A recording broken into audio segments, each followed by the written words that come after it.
Hey, welcome to this live stream. Let us know where you're coming from, and if you're part of the replay crew, what you think about this one, because this is going to be an interesting one. There's a lot of talk, of course, about AI these days, and much to consider in terms of its implications in general. But we're going to talk about the application of AI in music to an extent, and we're going to try to bridge the gap between humans and machines on this one and see if AI is any good at writing music. Now, we're going to just be scratching the surface on this topic, of course, because there's a lot to speak of. But what we're going to do, I've never done this before. This is going to be interesting. So I'm just kind of winging it here. So let's see how it goes. I have ChatGPT pulled up. Now, this is a text-based machine learning where it's gleaned information from, years and millions of files of text. And I'm going to be asking it to create some chord progressions. And then what we're going to do is we're going to then see what ChatGPT is throwing at us in terms of progressions and analyze it through the lens of music theory, through the lens of nature, and embracing our humanity to then understand these patterns. And we're going to hear what they sound like and see which ones might sound the best. And we're just going to ask, hey, in fact, I have one to start with. I asked, please compose a short chord progression that's 4 to 8 chords. And ChatGPT, being very cordial and pleasant, says, sure, how about this? Oh, and I'm still here. So the first chord progression that came up is in the key of G. Well, let's see if it's in the key of G, but at a glance, it appears to be. Oh, well, actually, they say it's in the key of G major, starting with the tonic chord. So there's even some throwing us a bone in terms of the theory, but this progression right here of G, D, E minor, C, A minor, D, G, and then D, okay? So that's the pattern that we're going to look at. And what I'm going to do is I'm going to switch between apps here, and we're going to jump into the key of G. And that pattern is, you know what? Like I say, I'm just winging it. So I need to grab a pencil or a pen and write that down on the side. And then that way I can remember what we're looking at here. So let's go back to that chord progression. Just one sec. I'm going to pull that up. Where was it? Oh yeah, that's what it is. Thanks very much. I got it. Thank you. Okay, so we are going to jump back into this one, and the chord progression I'm going to write down is G, D, E minor, C, A minor, D, G, and D. Okay. Now, let's embrace our humanity, and let's go to the key of G. And those chords are G. And this chord chart is in the library under the chords playlist. And I'm working on some chord books right now that are beyond just the open chords, that all of the different inversions, all of the different keys, chord extensions, it's thousands upon thousands of chord diagrams. So as that gets about to come out, I will talk more about it. But right now we've got G, D, E minor, C, A minor, and then D, G, D. So basically we're focusing on chords 1, 2, 4, 5, and 6. And so let's hear it before we go deeper into the theory of it. And so the chord progression is G,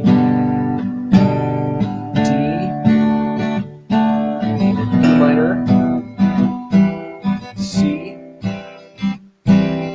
A minor, D, G,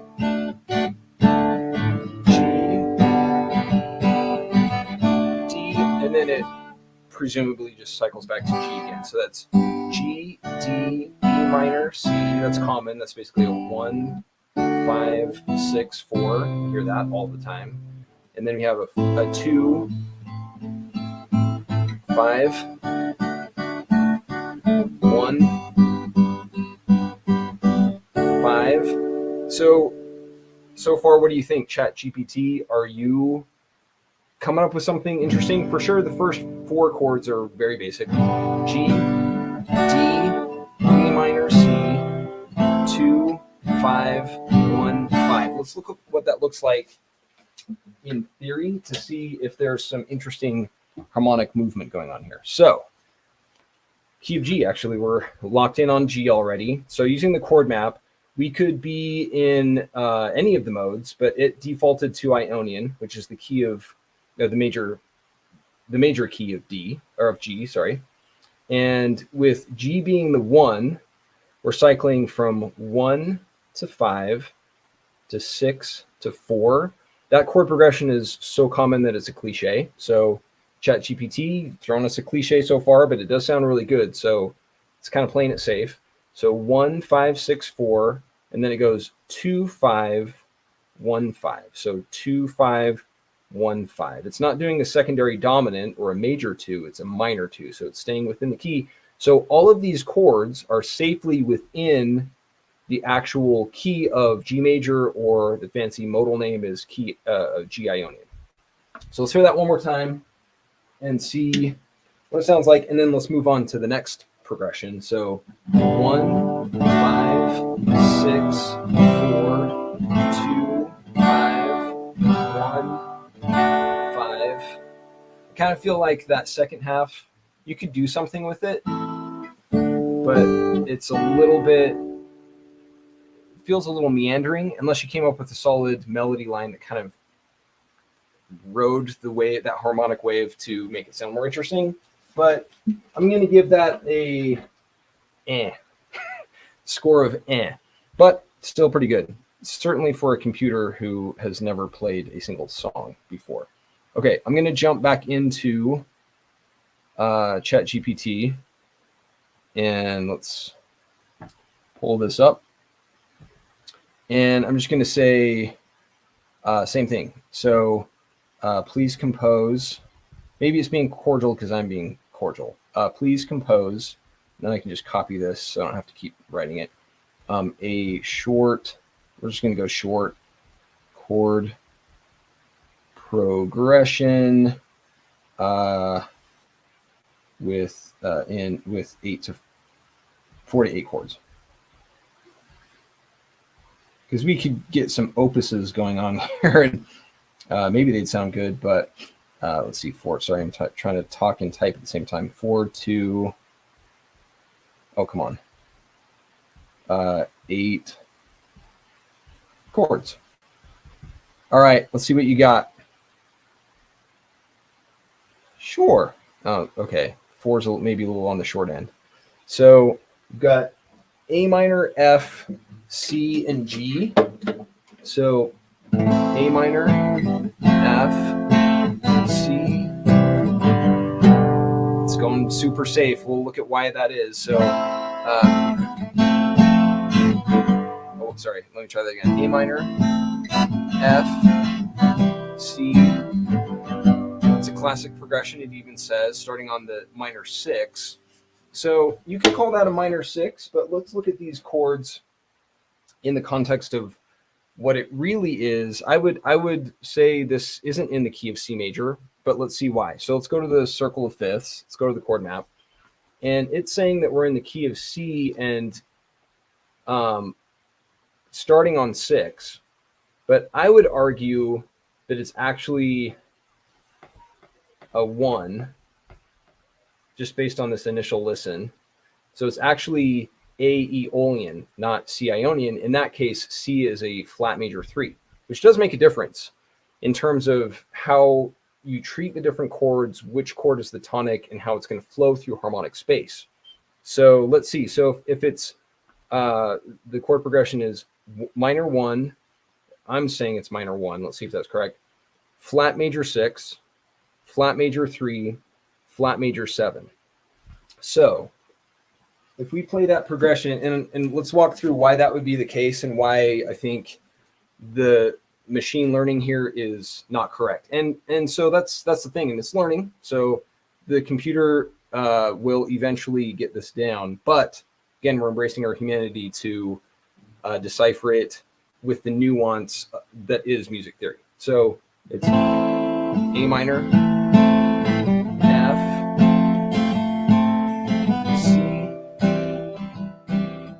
G. So it is saying, if we were to cycle through that progression multiple times, A minor, F, C, G, A minor, F, C, G, A minor, F, C, G, and just keep going, eventually it's saying that it's going to want to resolve to C, or the one, which it could, or it might want to resolve to the 6, or well, maybe it is a 6. Let's see. So A minor, F,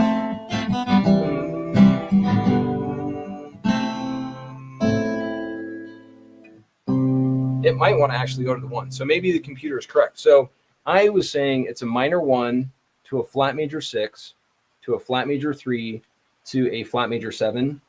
Notice these are the same chords. They're just the same harmonies. A minor is an A minor made from notes A, C, and E. But in the Aeolian mode, in other words, A minor, key of A minor, it is the point of resolution. It is the tonic. And so the chord progression ultimately lands back on that A minor. So if we were to keep that grouping, I'm going to keep this grouping the same and rotate the numerals, which can rotate independently here on the chord map, so that we can see how C Ionian is the same chords, but now we're treating C as 1 and A minor as the 6. So if we were to play that progression 6, 4, 1, 5, I can see why it would be saying that the G is a 5, because that last chord is a chord of tension. It's the dominant chord in the key of C, wanting to resolve back to the 1 instead of A minor. So we're coming up to this A minor, which is a chord of stability, but also and the relative minor of the tonic. And so that's why instead of resolving to the C, it goes to the A minor. So all that to say, I think ChatGPT is actually correct, that it is, in this case, 6, 4, 1.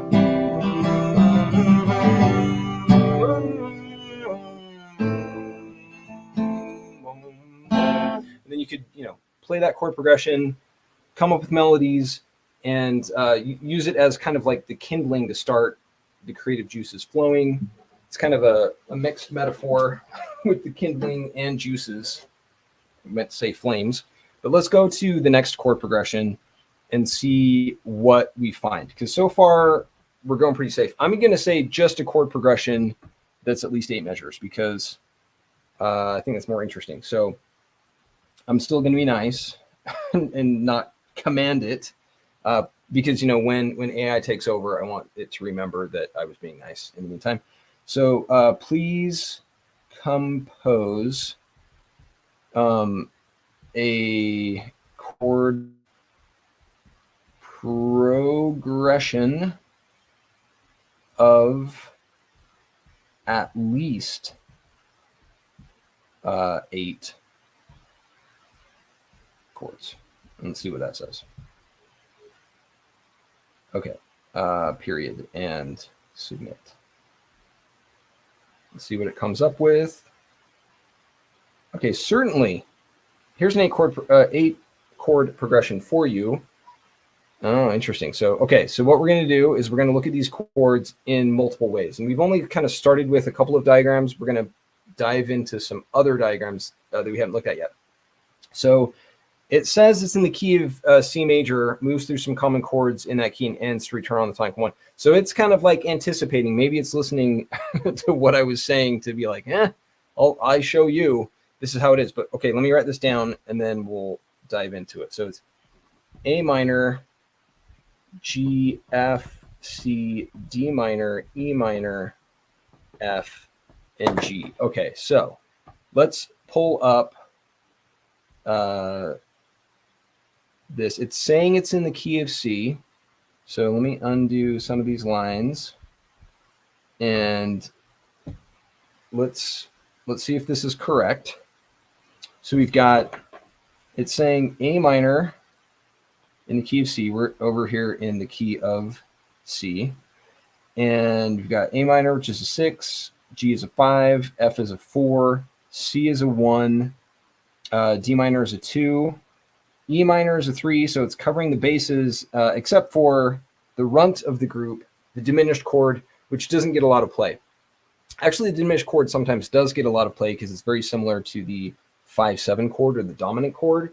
So arguably, you could say that the diminished chord is one of the most prominent chords, but it doesn't actually show up by name here. So it's covering the gamut in terms of chords in this key, and this is what it sounds like. So let's hear it. ChatGPT, what are you throwing at us here? We've got A minor, G, F, C, D minor, E minor, F, G.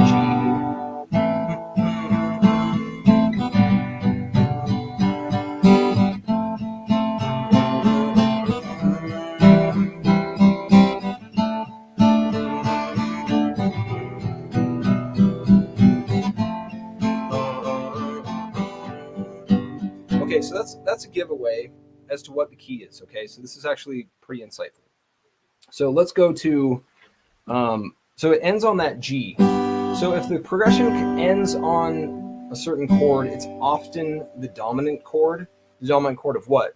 The tonic of the key. Now that's not always the case, but let's look at the chord map to pick this progression apart. So we're still in the key of C. So that hasn't changed from the last one we looked at, but we have A minor. So it's saying it plays a 6, then a 5, then a 4, then a 1. So you've got this, you can kind of think of the tonic, at least in Ionian, with it being down here, is it's like gravitationally the chords ultimately, like a pinball machine, want to like resolve to that central point. Now, as we get into other modes, that analogy isn't exactly the same for each mode, but in Ionian, C is the tonic, and so we're playing A minor to G to F to C, and then D minor, the minor 2, to E minor to F to G. So it's kind of interesting. We're kind of playing down low. We've got one minor chord, 2 major chords to the 1, and then we've got 2 minor chords and 2 major chords to the 1. So let's play that again and see what it sounds like. So it's A minor to the 5, to the 4, to the 1, to minor 3, to 4, to 5, and then it goes back to that. So it's kind of the same trick that it did in the last chord progression. So it's got some motifs so far. It's kind of ChatGPT is kind of sticking to some of the same themes, which you also hear in a lot of songs where songwriters have certain sounds or certain vibes that they go with. Sometimes spanning an entire career, and sometimes just spanning an album. You can often hear kind of themes within a given song. But let's go on to the next one, and I'm going to ask it to play something in a different mode. Let's mix it up and see what we've got here. And so far it's just kind of sticking with, I've got some other diagrams to kind of play with modes, but it's giving us everything in Ionian, which kind of makes sense. Ionian, the major key is very common. You kind of can't go wrong with major key. And actually in the course, lessons 1 through 15 are really focused on Ionian. And then part 5, we really start getting into modes, which is where you start to expand your palette as a songwriter. In fact, that's the name of one of the lessons, is expanding your palette, because Ionian is core, the major key is core, it's fundamental, but if you just stick to that, you limit yourself because there's so much more harmonic space to explore. So let's pull up the computer again. And this time, I'm going to, I don't think I copied it, so I've got to keep asking my question. Please compose an 8-chord progression in Dorian. Let's go with Dorian. 8 chord, it doesn't need hyphenation. It doesn't care. 8-chord progression in Dorian. And I don't care which key. It'll be interesting to see what it comes up with. So sure, here's an 8-chord progression in the Dorian mode. All right, I kind of don't like that it's like jumping into the explanation, but actually I kind of do, because I want to validate it and see if it's correct. But one thing to keep in mind is looking at this textual description. It reminds me of when I first was getting into music theory and I was scouring the web, reading books. I was checking books out of the library. I was looking online, digging into all of this stuff. And I would find descriptions like this, which were very dry, text-based, not visual. I can't say at all because it is visual to read, but it's a different kind. It's not pictorial. It's text-based, so it's limited. And so I would read like all these, Wikipedia posts and stuff like that talking about theory. And it was just it was like reading hieroglyphs. It's like I hadn't translated hieroglyphs into a language that I could understand, which is ultimately what music is this geometric framework that is intuitive and natural, but I digress. So let's hear what this chord progression sounds like. And it's saying it's in D Dorian. We asked for it to be in D Dorian. So it's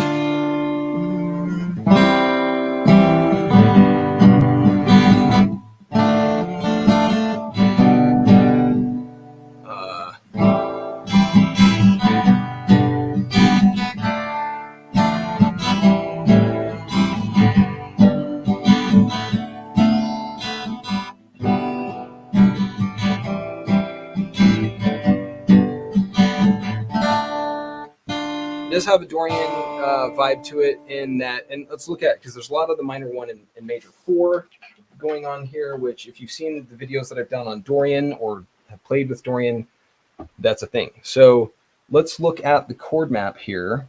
Oh, that's not the chord map. This is the chord map. And let me write this progression down so I can remember. It's D minor, A minor 7, G, D minor. There's something nice about Dorian. E minor 7, A minor 7.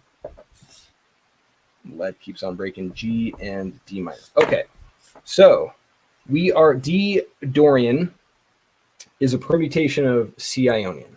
What does that mean? The chord map, it's actually super simple to see. So C major, the key of C major is made up of these 7 chords: C, D minor, E minor, F, G, A minor, B diminished, and C. If we play those same chords, that same chord pattern, starting on D minor instead, treating that as the tonic, treating this instead of a minor 2 becomes a minor 1. So let's keep the same grouping and let's rotate it so that now we're looking at D Dorian. So now, same chords, same harmonies, but they have different Roman numerals because they serve different functions or roles within this context. If we were to use a party metaphor to personify the chords, now D minor is the host of the party and everyone else is a guest. So now we're treating the host with more deference. We're coming back to the D minor chord, or the tonic in this case, and that's our starting point and our point of resolution in this progression. So progression is D minor, A minor 7, which is just a 7th chord of this minor 5, and then G. In Dorian, you hear a lot of this. It's the minor 1 to the major 4. There's a lot of that going on. And so that shows up multiple times in this progression. So we've got D minor, A minor 7, G, D minor. So in that first half of the progression, because it's got 2 halves, 4 chords and 4 chords make 8. So D minor, A minor, G, D minor, and then E minor, A minor, G, D minor. So and then E minor, A minor, G, and D minor. Let's look at it in this format and play. And I'll pull up one of those diagrams that I wanted to, because it lends itself to this one. So it's D minor to A minor 7 to G to D minor. And I'm just playing them like basically treating each chord as a measure. So I haven't asked it to, give me how much time I should play each progression. So that's up to my discretion. So it probably could sound more interesting if I wasn't just playing them bop, bop, bop, bop, bop, in order. So gonna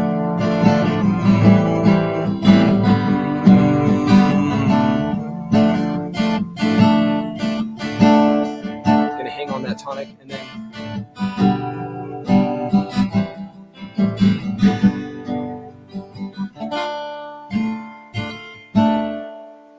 it's still not the greatest, but let's look at why the D minor 7, or sorry, the A minor 7 works in this case. So I've got to pull up this diagram and I'm going to come over to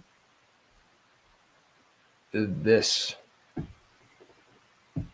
diagram. Okay, so we're looking at the circle of fifths with circles of thirds around the perimeter.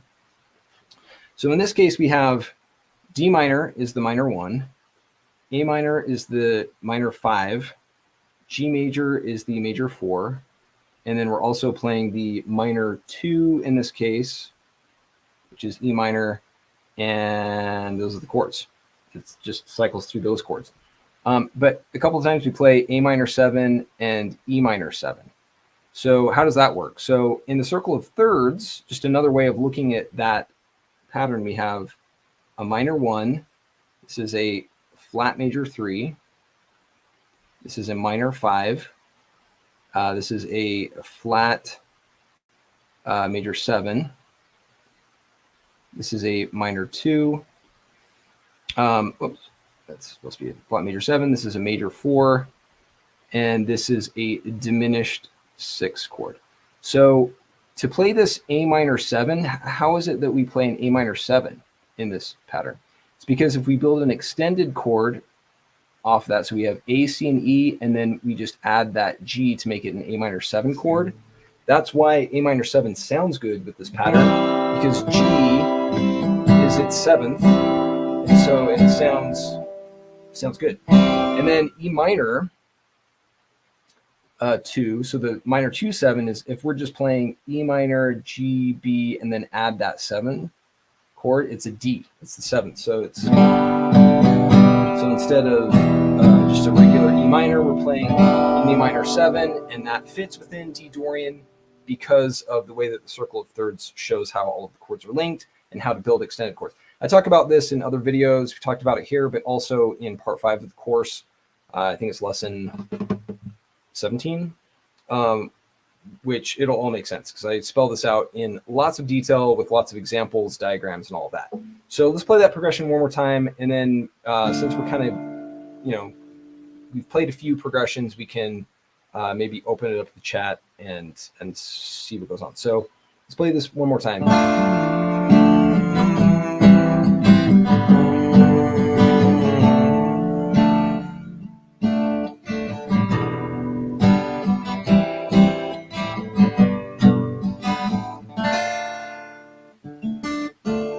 It's not the most satisfying progression, I must say, or at least not the way that I'm playing it, with the way that I'm breaking it apart. Haven't added a melody, but you could use this method to just kind of like I say, get the juices flowing or add a spark to the kindling of playing chords. Say I've got these chord diagrams in the library showing the different fingering. And then also, using the circle of thirds, using the circle of fifths to really play around and see what's going on with this harmonic movement and see, what's possible within Dorian. Or, you know what? I think that, is Ionian versus Aeolian. And it gets the conversation going, the figurative conversation between man versus machine, or man versus nature and inspiration, and playing these different patterns and putting theory into practice is what it's all about. And ultimately, if it sparks an idea, like I say, it could lead to something really cool, and take it beyond just the initial computer generated pattern into something that is even more beautiful. So that's an overview. It was kind of interesting. Like I said, I'd never done that before, so I didn't know exactly what would come up. You don't know. It's like a box of chocolates with this. Sometimes the pattern might taste good, might be tasty, or maybe it's just kind of standard fare, like you get with a lot of songs anyway. So you wonder if some of the hits that you hear on the radio were actually composed by ChatGPT and not actual humans. All right, so maybe we can jump in the chat and just kind of see what goes on. So, hey, William, it's cool to see you on. So can you ask it to add secondary dominance and see what it does? Yeah, let's do that. So I'm going to pull it up. And let's do, all right, let me get that within view. So please play, am I being too deferential to the AI? Should I just say, compose this progression, damn it. So please play, or please compose is the word I was looking for. Compose. And secondary dominance is something that I'm delving into in lesson 19, which I'm working on right now. So we'll definitely be diving into that more. So please compose a chord progression with a secondary dominant. I don't know if I need to give it more context. Probably not. So there we go. Certainly, so accommodating. Here's a chord progression featuring a secondary dominant. Okay, so it's telling us the E is the secondary dominant, which is true. We'll look at why that is. Okay, so let's play this to hear what it sounds like first. So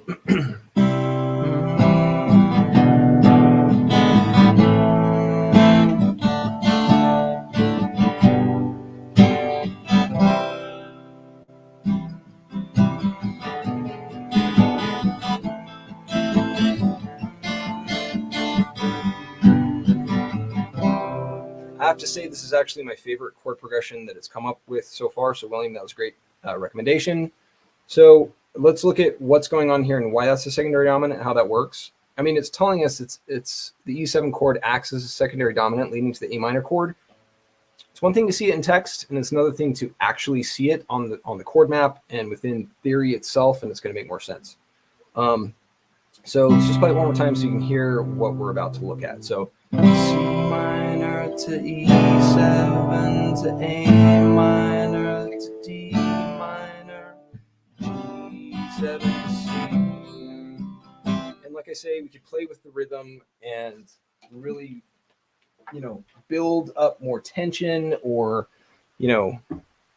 not just play each chord in such quick succession like that. But so we're in the key of C, so let's go to the key of C.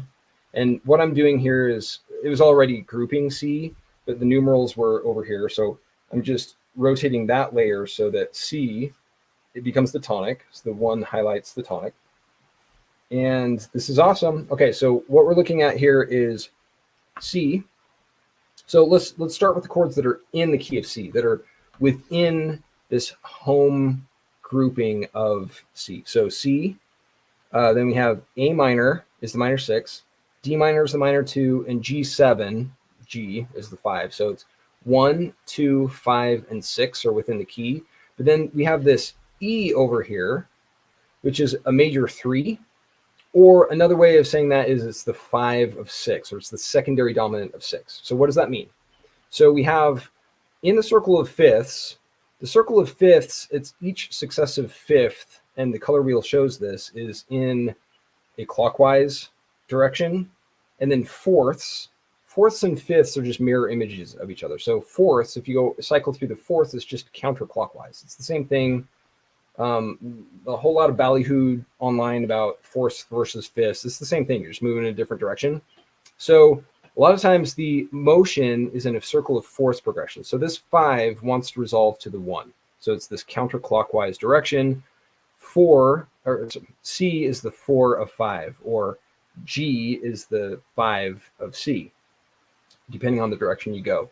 So likewise, the fifth, or the dominant is another name for fifth.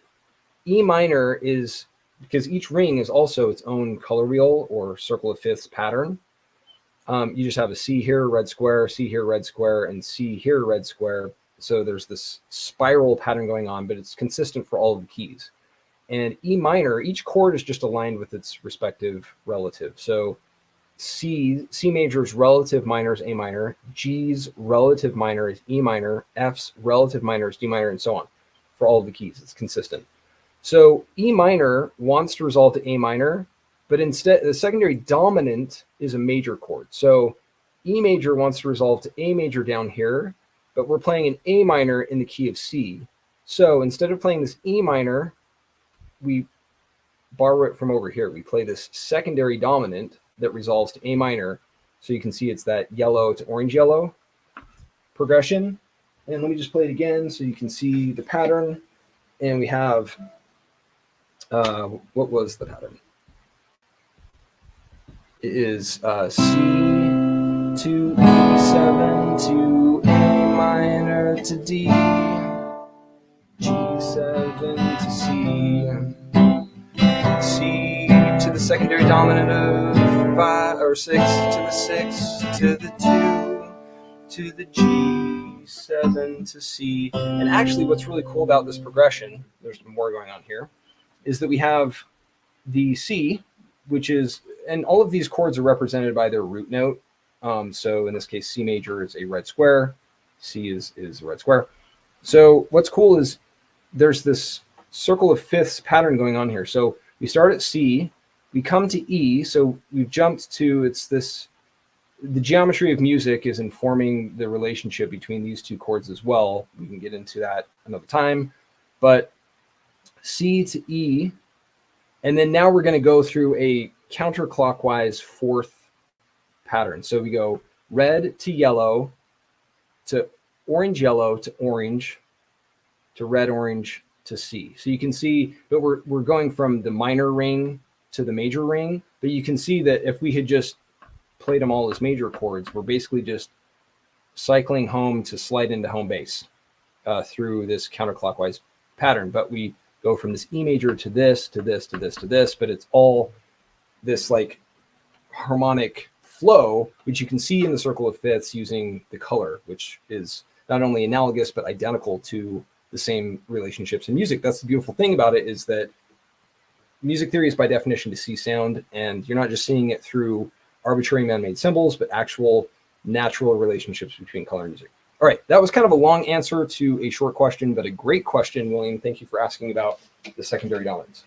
Claypacker, try a 1-5. I'll just hold my guitar. So play a 1-5-6-4-2-5-1. So let's see. So it's, we'll just stay in the key of C. So 1, 5, 6, 4, 2, 5, 1. Will you leave that up, and then I'll refer to that. So we've got a 1, 5, 6, 2, 4. Oh, sorry, no, I got lost. So it's a 1, 5, 6, 4.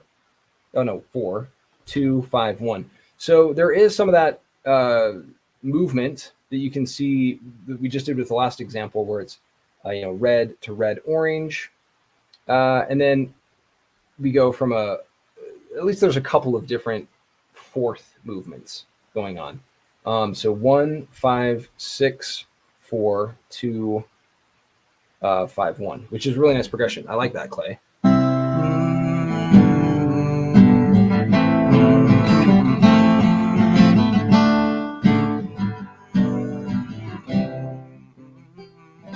like it.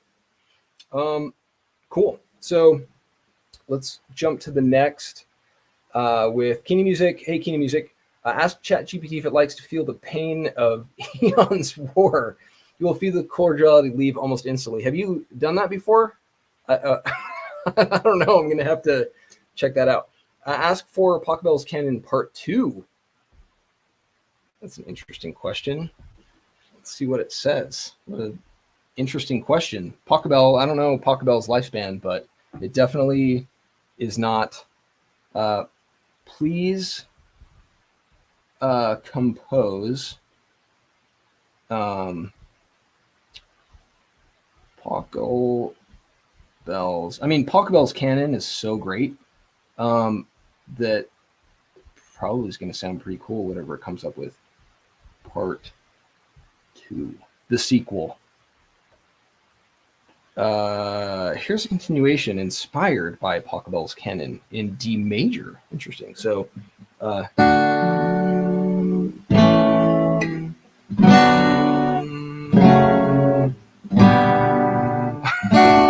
on, that's not inspired. This progression follows the same harmonic pattern. That's hilarious. So, doesn't ChatGPT also like check for plagiarism? That's not even. That was super inspired. That's inspiring. Anyway, that's a great progression. I like it. Well, maybe I have to get more specific with my question. So, all right. Hey, Jorge. So can you ask it to play an angry chord progression? That's a good question. And let's see if it comes up with like Phrygian or Locrian. Please compose or plagiarize an angry, that's classic, an angry chord progression. And let's see, and I don't know if it's like kind of picking up on the fact that I asked for kind of shorter ones, or maybe that's just kind of a typical cycle. All right, it's got some emotion. So sure, an angry chord progression might involve dissonant chords, quick changes, and a sense of tension. Here's a suggestion. Interesting. Ooh, okay. So let's write these down, and then we're gonna pick them out from our chord chart first. So let me do that. So we've got E minor. Am I still showing my screen? Okay, cool. E minor, F sharp diminished, G, B7, E minor, F sharp diminished. We are getting some dissonance going on, and then G and B7. And I think I might be right about what my guess was. Does it even say? It says E minor, but there are different flavors of minor, and so let's see what it means by that. So let me pull up this other diagram first. Kind of jumping around between diagrams. Oh, there it is. Okay. Interesting. Okay. So what we have here is we've got an E minor and an F sharp diminished, which is traditionally in G Ionian. So it's up there. That's super interesting. And then what are the other ones? G. So we're not, well, maybe these chords will show up. Okay. And then B7. So we've got a B7, which is really just in the key of E. And then F sharp diminished again. Interesting mapping here going on. And then G. Okay, so it just cycles through. It's basically the same 4 chords. Just blocking that out so I can make sense of it. Okay. So we've got, I'm just going to play it slow first. I'm not going to play it with the tension and the speed that it was suggesting, but E minor to...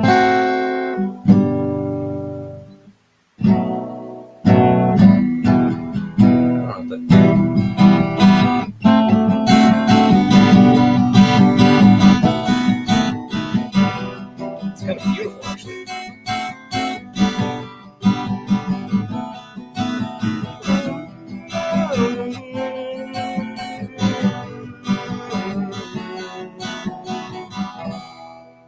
Basically Aeolian. Let's see what let's pull that up because it's actually interesting. So we're gonna pull up the chord map and we're gonna look at E minor is the 1. So we're gonna align I think it's actually Aeolian. I was thinking it's gonna be Phrygian, but yeah, there you go. So what it is it's, I don't know if it was sad.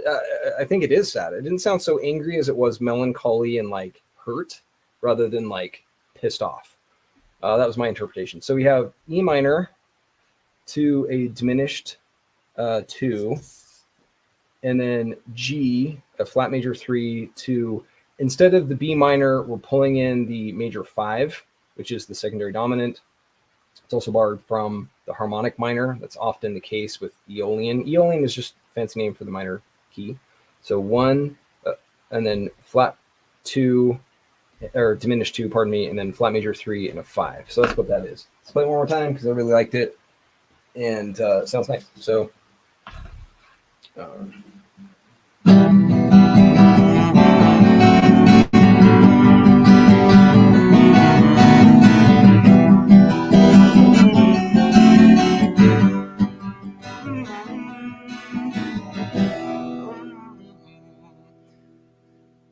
it's cathartic.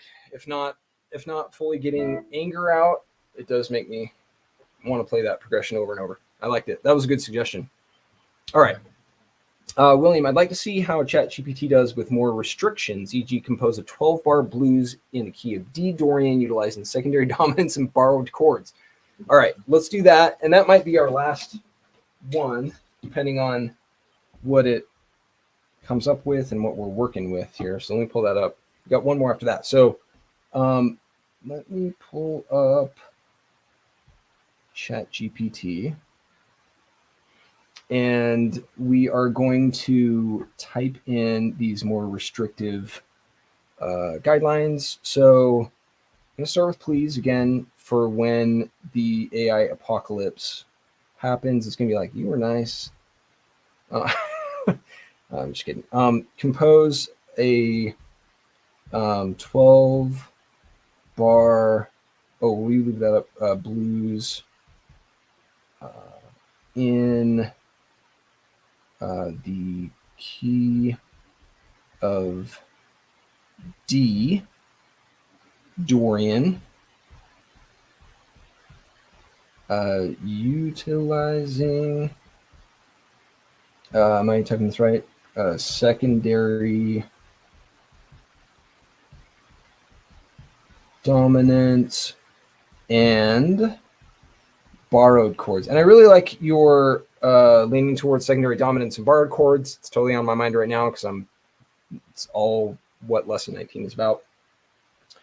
All right, interesting. Certainly use 12 bar. Okay, there you go. So let's, I mean, we can see what it actually analyzes about it, but let's just play the progression first.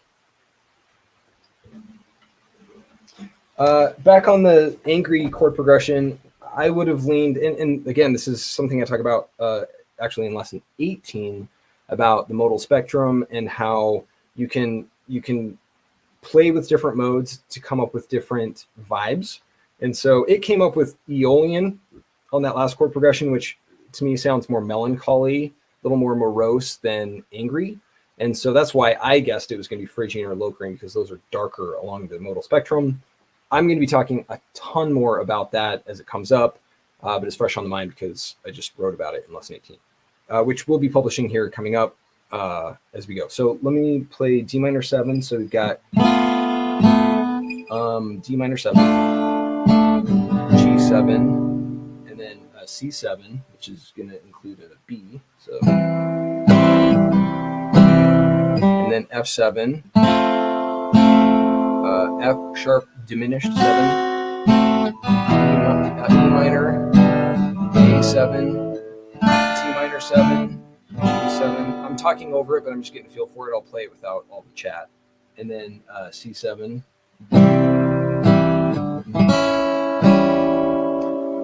Well, one, it's interesting to hear 12 bar blues in Dorian because it's kind of like not normally how at least I hear it.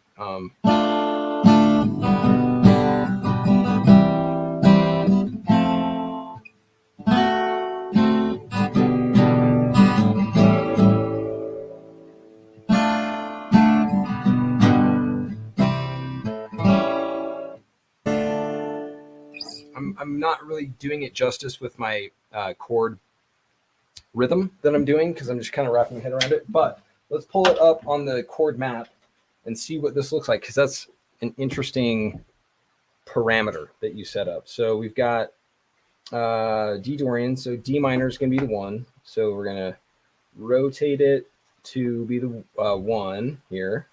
And then we're going to rotate it to Dorian so that, like here, just so you get a feel for the chord map, if the grouping point, if yeah, D minor is a 1, but it could be 1 in Phrygian, or it could be 1 in Aeolian, or in this grouping, it's 1 of Dorian. And it makes sense because we're grouping what is also known as the C major, the key of C major or C Ionian, and D Dorian is just a permutation of that. So that's why it's that grouping. And there's always, well, we'll get into that another time. I could go on. So D minor, minor 1, major 4, and then the flat major 7, which is interesting.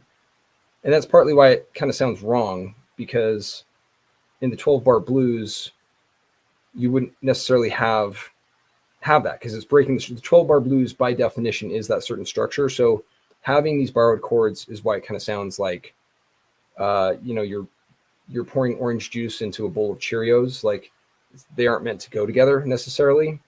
Though you could develop a taste for that. And if anyone tries it, let me know. That combination sounds good.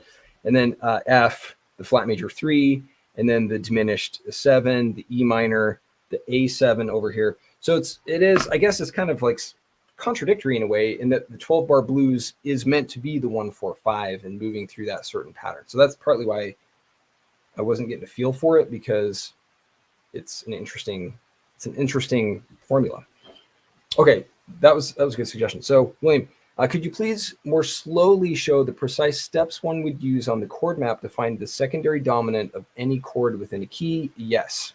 Okay, that's a great question. And I will be, like I say, in lesson 19, I have, I don't know if you saw, yeah, I think you did see in locals, I posted a picture with all of the notes that I had. It is like lesson 19 has way more notes for sure, and it's going to be a beefy one. And secondary dominant is in there. And so let's talk through it. So let's go to the key of C just for convenience. And it doesn't matter because it's all symmetrical. This works in every key in the same way. But a secondary dominant is basically it's a dominant of any non-tonic chord. So in the key of C, C is the tonic. And so 5 is just the dominant. It's not a secondary dominant. It's not a step removed. Just like, you have a second cousin. They're related to you, but they're a step removed. They're related to you, but a step removed. And so the dominant is just the dominant in the key of C. But all of these other chords in the key of C, they have their own dominants. Dominant chords, meaning their own major fifth chords, often a 5-7 chord, meaning a major chord with an added flat 7. And they resolve to that other non-tonic chord. So for example, get this in frame. So G in the key of C, G is the dominant to C. And let's go through them one at a time. So then the 2 chord D minor has a secondary dominant, and you could just go to the right to be the dominant, but that's not the dominant because it's a minor chord. And so it's the major version of the 6, which would be a major 6 in this case.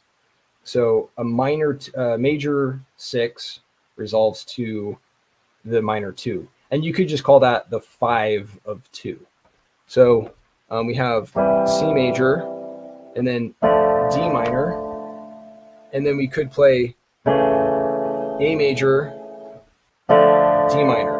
So that A major is the secondary dominant to the minor 2, the D minor. Then let's go down the line. Then we have E minor, which is the minor 3. So key of C, we have D minor and then E minor. E minor is the minor 3. We could go to the right to be the dominant chord, but it's not because it's a minor, it's a B minor. So instead of this, we go over here and we say that the major 7 or B major is the secondary dominant to E minor. So you can see how it would be, you can see how E minor or yellow and yellow-green are neighbors. We have E or yellow and yellow-green are neighbors there. So this is the secondary dominant to that, if that makes sense. So now we have E minor, so we could play a B major to an E minor. And then the secondary dominant or the dominant of 4 is the tonic in this case. It's C. So that's C. And then let's go to 5. The secondary dominant. This is often the secondary dominant that you hear a lot in a lot of jazz progressions, is that 2. So it's outside of the key in this case. In fact, the ones that we've been playing have been outside the key. The secondary dominant of 2 is outside of the key. The secondary dominant of 3 is outside of the key. The secondary dominant of 5, in this case D, is the major 2, and that's outside of the key. So we have G, and then we have D major. Oh, sorry, I'm pointing the wrong one. So G, and then D major. And the reason you hear that a lot is because of that progression through harmonic space. It's like if baseball metaphor, you're rounding the plate and going to slide into home, you're just making your way towards that final resolution towards the 1. So it's so secondary dominant of 5 is major 2.